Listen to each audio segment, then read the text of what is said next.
was fashioned from the cranium of the late Tiberius Cold Shroud, and served as a data skull for hundreds of years before arriving on the fourth planet in the Charon system. Magos explorator Cranwald Tertius expeditions should have sent us into Imperium-controlled territory, but nothing proved further from the truth.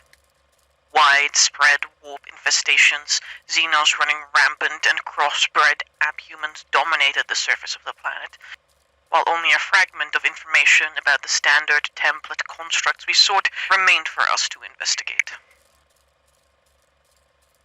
I am, or was, Gustavius Cortex, and this is the tale of my demise. Long years that I spent in the darkness with naught but the eternal ticking of my internal monitors. My ward perished long ago to an unpredictable Xenos life form we were in the process of documenting that we had failed to subdue properly. When he rose approximately 003 standard Terran units later, our biometrics showed greatly decreased cerebral activity. It was not until a native psyker took an interest in me that I was placed in the near-eternal darkness, rewired to play a part in a puzzle of sorts. I had been reduced to a tool, as though I were nothing but a common servitor. Things went dark, then. Several individuals of both human and abhuman make came to take my test, and none succeeded. Sometimes, when I send a pulse of my augurs out, I could sense their bones beneath the floor tiling. The beginning of the end came with the arrival of a group of humans and their abhuman posse. The squat abhuman took to me after completing the menial task that was blocking up my memory and removed me from that place. I have kept careful logs of their interactions, as well as the Xenos we have encountered along the way. My databanks are full of darkness, but those faulty records should be expunged when I am free. Or so I thought. The group dealt with the psyker, but in doing so sided with a series of particularly dangerous Xenos. I have captured imagery of the specimens in question, and I believe that they will prove valuable bargaining material for the Ordo Xenos. If only I received chance to return to the stars. Instead, I have spent many cycles under the suns of this place. The abhuman refuses to let me go, and insists that we have become companions, and that, I quote, companions share information with one another. This is his opinion, but I do not deal in opinions. I deal in facts. If only he would cease his continual exploitation of my overfull memory banks to find logic loops that I cannot break free from.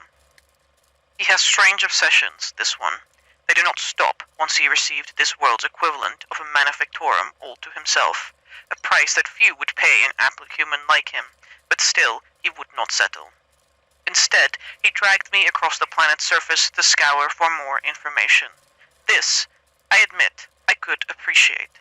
That he wished to employ such information to help a Xenos, one of a class beyond previously established danger levels, that is, immediately diminished my enthusiasm. But search we did, and a lot of information we did uncover. To the frigid northern reaches which made my servo skiff stiff and my holy oil sluggish to learn heretical carvings, to the far too warm southern lands where the high concentrations of salt in the air messes with my motherboard. No, I cannot say I could appreciate this world or its climates, but there is something comforting in the constant droning work of the abhuman, Dalrim, and his desire to improve the standing of this primitive world. He has managed, through vile heretical magic, surely earning him the death penalty if we ever get in contact with the Adeptus Mechanicus, to improve my grav engines enough that I can maneuver around with some effort again, though I would not know where to go with this newfound mobility. I fear the day he completes his work to improve on the Xenos he dubbed Dragon, which has grown to such monstrous proportions that it will surely doom not just this planet, but any other it can lay its claws on. Though perhaps that is simply for the best. Perhaps he would have gotten there sooner if he had not allowed himself to become distracted by female specimens of his particular strain of abhuman. The weakness of the flesh simply cannot help itself. But it does mean that I am entrapped further, now a familiar to a young dwarven offspring.